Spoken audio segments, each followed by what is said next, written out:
Cher frère Mohamed, salam alaikum. Alaikum salam wa rahmatullahi wa barakatuh. J'espère que tu vas bien. Ça va, alhamdoulilah, et toi? Ça va, alhamdoulilah. Donc j'aimerais te poser des questions que le frère Bedros t'a envoyées sur le site internet et donc que tu partages avec nous tes réponses. Inch'Allah. J'essaierai de répondre le plus clairement possible à ces différentes questions. Inch'Allah.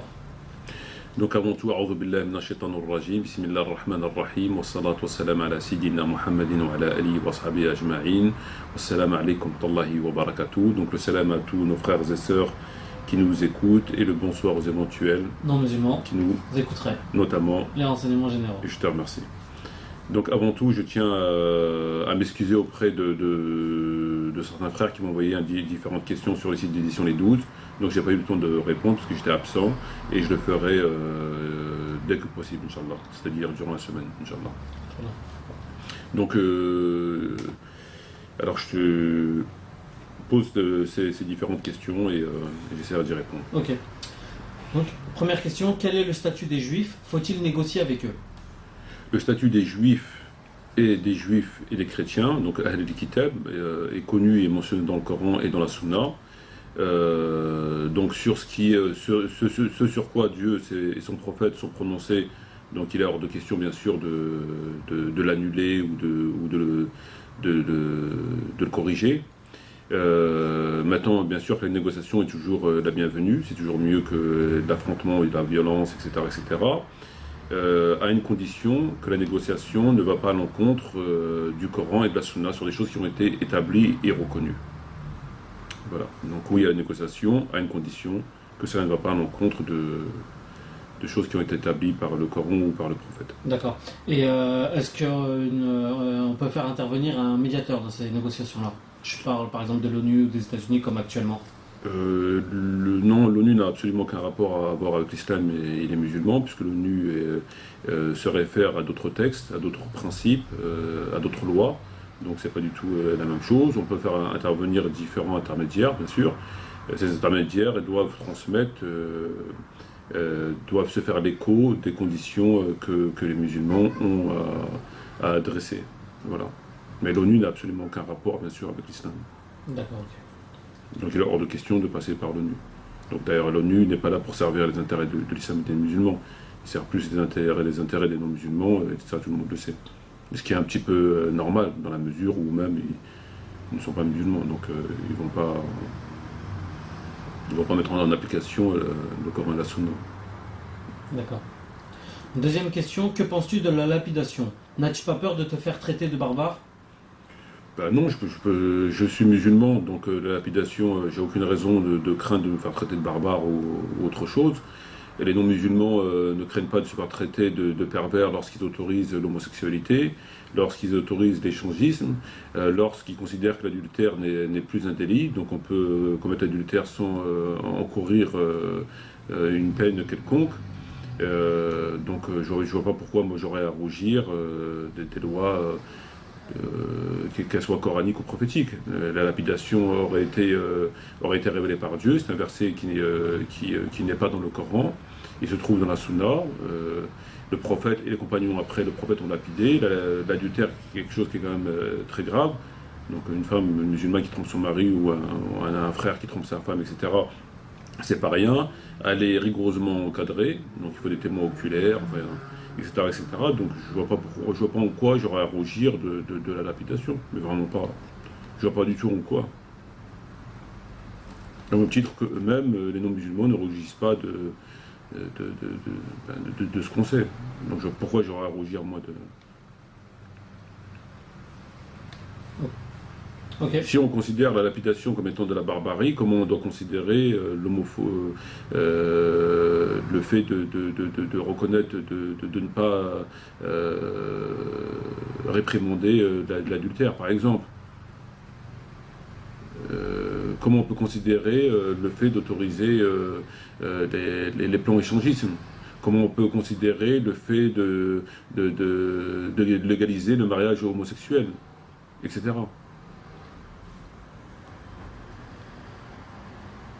Ok. La troisième question. Beaucoup avancent l'argument comme quoi tes invectives contre Tariq sont fondées sur de la jalousie. Qu'as-tu à répondre à cela? Déjà pour commencer, il ne s'agit pas d'invectives, il s'agit de corrections qui sont tout à fait constructives. Et, Tariq est une personne qu'on a corrigée parmi tant d'autres, qui sont disponibles, les corrections sont disponibles sur le site. Moi, je pense que les gens qui disent ça sont dangereux. Ils sont dangereux puisque vraisemblablement, ils ne doivent pas avoir la foi très stable. Ils sont dangereux parce qu'ils disent un mensonge en parlant de jalousie. Et ils sont dangereux puisqu'ils voudraient empêcher un musulman, ils voudraient empêcher des musulmans d'ordonner le bien et d'interdire le mal, conformément à leur devoir. C'est-à-dire en dénonçant Tariq Ramadan et les propos extrêmement graves qu'il a tenus, qu'il a écrits, notamment sur l'homosexualité, notamment sur le fait qu'une musulmane peut épouser un homme musulman, l'altération d'un certain nombre de versets coraniques, le fait qu'il a été un conseiller spécial de Tony Blair contre le terrorisme, entre guillemets, etc. etc. Donc, parler de jalousie, moi, ça me semble, les gens qui avancent, je veux dire, on essaye de faire la diversion, quoi.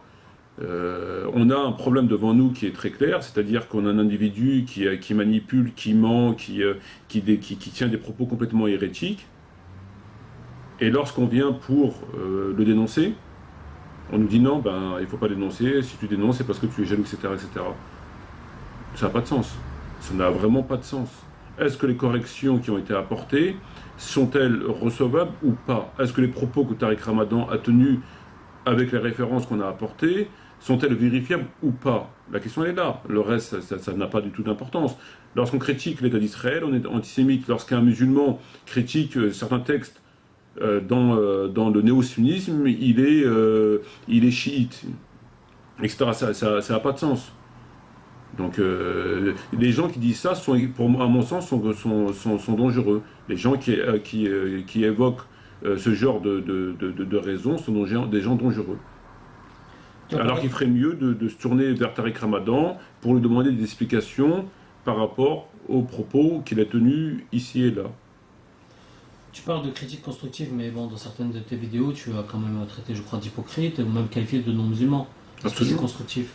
Ah oui, tout à fait. C'est un qualificatif qui vient suite à une conclusion d'une recherche, qui est celle qu'on a apportée dans le Tariq Ramadan et les homosexuels, dans Tariq Ramadan, l'imposteur du XXIe siècle. Donc suite à ce qu'il a dit ici et là, ce qu'il a écrit, en mon âme et conscience, je considère Tariq Ramadan comme étant un hypocrite. Comme étant un ennemi de l'islam, un ennemi caché de l'islam. Ça vient, c'est une conclusion qui, j'en supporte l'entière responsabilité suite à l'analyse qui est faite sur les différents textes qu'il a écrits. Il n'y a absolument aucun doute. Je veux dire, lorsqu'on autorise, on va banaliser l'homosexualité comme lui le fait, lorsqu'on autorise une musulmane d'épouser un homme musulman, lorsqu'on veut altérer les versets sur le Jihad, lorsqu'on altère un certain nombre de versets, lorsqu'on va conseiller le gouvernement Tony Blair pour combattre les musulmans, etc., etc., etc., qu'est-ce qu'on est? Qu'est-ce qu'on est? On est musulmans?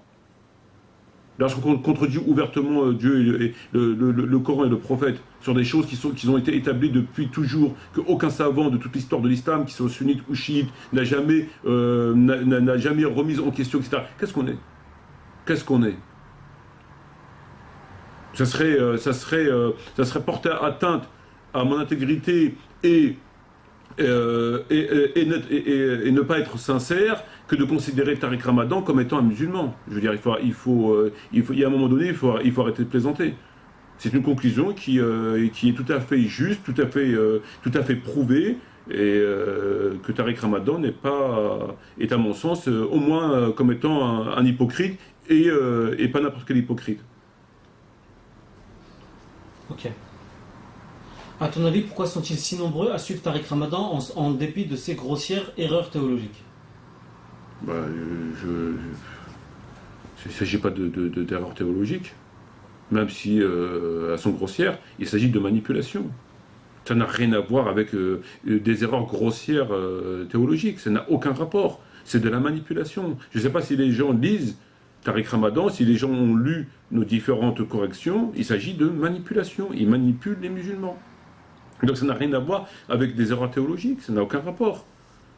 Les gens qui suivent Tariq Ramadan, en dépit du fait qu'ils ont pris connaissance de nos différentes corrections, c'est ou bien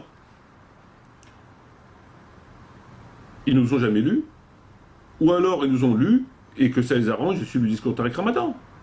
Comme d'autres, ça les arrange de suivre le discours de tel ou tel leader, entre guillemets, musulman, tout simplement. Mais on ne peut pas se considérer comme musulman et se référer au Coran et la Sunna, et en même temps adhérer au discours de Tariq Ramadan, ça n'a pas de sens. Ça n'a pas de sens. Donc les gens qui ont connaissance de cause le font, c'est parce que ça les arrange. C'est tout. C'est probablement souvent des filles ou des jeunes filles qui se disent musulmanes et qui doivent s'habiller en mini-jupe et fréquenter les boîtes de nuit. Des gens qui se disent musulmans mais qui font pas leur prière et qui boivent du whisky. Des gens qui se disent musulmans et qui sont homosexuels. Etc. À mon avis, il me semblerait que ce soit ce genre de personnage qui suit Tariq Ramadan dans son discours. Mais tout bon musulman, tout musulman normal, avec un minimum de sincérité, il peut pas adhérer à ce discours complètement pervers de Tariq Ramadan. Ça n'a pas de sens. Comment tu peux suivre un individu lorsque cet individu te dit qu'il faut accepter l'homosexualité, qu'il faut combattre les discours homophobes, etc., qu'un imam peut être homosexuel à condition qu'il reste dans le placard, qui te dit que... Enfin, il faut arrêter. Il faut arrêter. Donc ça, on ne peut pas considérer que ce soit un détail. C'est pas un détail, c'est pas une erreur théologique, c'est pas une grossière erreur théologique, c'est pas une erreur. C'est quelque chose qui démontre parfaitement le visage de Tariq Ramadan. Et lorsque tu mets ça derrière le fait qu'il autorise une musulmane à épouser un homme musulman, derrière le fait qu'il altère le verset sur les djihad, derrière le fait qu'ils te disent que battre son épouse est contraire à l'islam par rapport à un ijtihad qui est complètement stupide, etc., et que tu as la preuve que c'est fait volontairement pour avoir un discours adapté aux non-musulmans afin d'accéder à un certain nombre d'intérêts, je sais pas. À moins que j'ai rien compris dans ces cas-là qui s'en expliquent, ou des gens qui eux ont compris qui s'en expliquent. Mais jusqu'à preuve du contraire, ils s'en est jamais expliqués. Jusqu'à preuve du contraire, les gens qui le défendent ne sont jamais expliqués. Mis à part te tenir des propos de jalousie ou des choses comme ça, ils ne sont jamais expliqués. Donc, je veux dire, c'est une évidence.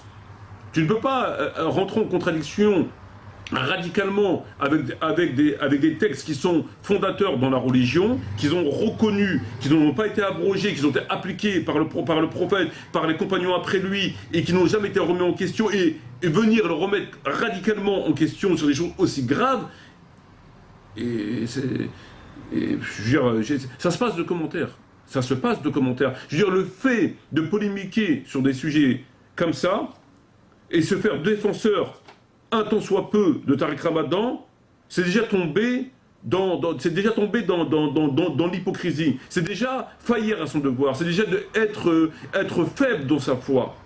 Être faible. On n'est pas dans le discours de divergence entre chiites, sunnites, sur la question de la prière, sur la question du jeûne. On n'est pas là. On est face à quelqu'un qui, volontairement, pour des raisons tout à fait matérielles connues, dénature les textes sur des sujets extrêmement importants, propage ces hérésies à travers le monde pour son seul et unique intérêt. Voilà. Sans se soucier une seule seconde des dégâts que cela pourra provoquer dans la communauté. Voilà. C'est comme si moi je venais aujourd'hui et je te dis, la prière n'est pas obligatoire. Le ramadan, tu peux jeûner une semaine. L'alcool, tu peux en boire de temps en temps. Et je critique le prophète, et je critique sur des choses tout à fait, je veux dire, ça n'a pas de sens, voilà.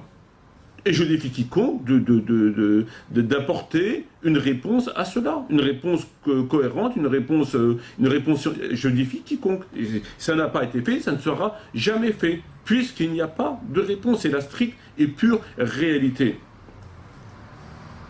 Voilà, c'est tout. La question de Tariq Ramadan, elle est à se passe de tout commentaire et de toute polémique. C'est d'ailleurs pour ça qu'il fuit le débat. La seule et unique raison pour laquelle il fuit le débat, c'est parce qu'il sait qu'il a été pris la main dans le sac et qu'il ne peut pas s'en sortir. Voilà, donc il fuit le débat. C'est quand même indigne pour un soi-disant musulman que de fuir tel un voleur de poules.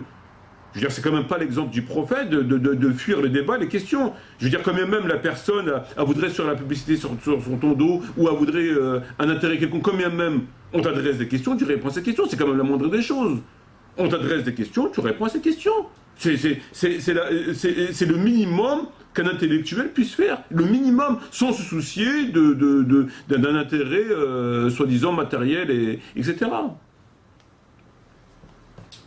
Ok, donc on va passer à un autre sujet. Il nous reste combien de temps? Il nous reste 4 minutes. Donc, depuis tes 15 ans d'études, as-tu changé d'opinion vis-à-vis des chiites? Oui, tu t'évolues. Il y a des choses que tu reconnais que théologiquement les chiites ont raison, notamment sur la Salat al-Tarawih, notamment sur la question du jour du jeudi, notamment sur le fait que, sur un certain nombre de choses, qui sont mentionnées dans nos livres de sources, donc y compris Bukhari, Muslim, Baraduri et plein d'autres. Donc bien sûr, tu revois ta position, et c'est le propre d'un chercheur que de revoir constamment sa copie et d'évoluer là où, à chaque fois que des textes s'imposent à lui, et oui, bien sûr. Et j'espère continuer à évoluer, bien sûr. J'ai pas un esprit sectaire, et par conséquent... lorsque j'ai des textes et que j'analyse ces textes et qu'il est établi que, bien sûr. D'accord. Et je pense que dans plusieurs années, je continuerai à changer d'opinion, aussi bien sur le sunnisme, le néo-sunnisme, que sur le chiisme et que sur plein d'autres choses. D'accord. C'est tout l'inverse d'un esprit sectaire, qui lui connaît tout, sait tout, il n'a rien à apprendre, et voilà. Que penses-tu des musulmans qui égorgent leurs moutons dans les halls d'immeubles? J'en pense qu'on est dans un islam de parodie. Cela va dans le même sens que la Salat Jumu'ah qui est faite. Enfin, on sait tous très bien que l'islam de France, l'islam vous connaît, qui est sous la tutelle, sous la houlette d'un gouvernement non musulman, est un islam de la fin des temps. Un islam c'est une parodie, c'est pas un islam. Donc c'est un truc en plus. Voilà. C'est un truc en plus qu'on peut rajouter sur la liste, qu'on ne fait pas ses obligations clairement mentionnées, mais on va tuer le mouton et on puisse à déranger les voisins pour tuer dans la salle de bain. Enfin, c'est un truc en plus, quoi. Parmi tant d'autres, malheureusement. Ok. Il n'y a plus de questions. Voilà. T'as quelque chose à rajouter? Je sais pas combien de temps il nous reste. Il nous reste 2 minutes. Voilà, donc il faut que les gens soient un peu plus à cheval sur les principes de la religion et arrêtent de se faire l'avocat du diable, les avocats des hypocrites. Et il faut que les gens un petit peu se secouent, quoi, que les frères et sœurs se secouent et arrêtent d'être dupes, quoi. Il faut qu'ils arrêtent d'être dupes, et à un moment donné, il faut arrêter d'être le dindon de la force et d'être l'idiot du village. Voilà. Ok. Donc je te remercie encore une fois pour tes questions. Je m'excuse encore une fois auprès des frères qui m'ont posé différentes questions, et on les mettra en vidéo, Inch'Allah, très prochainement. Je te remercie de ta présence, et shukran jazirin wa salam alaikum wa rahmatullahi wa barakatuh.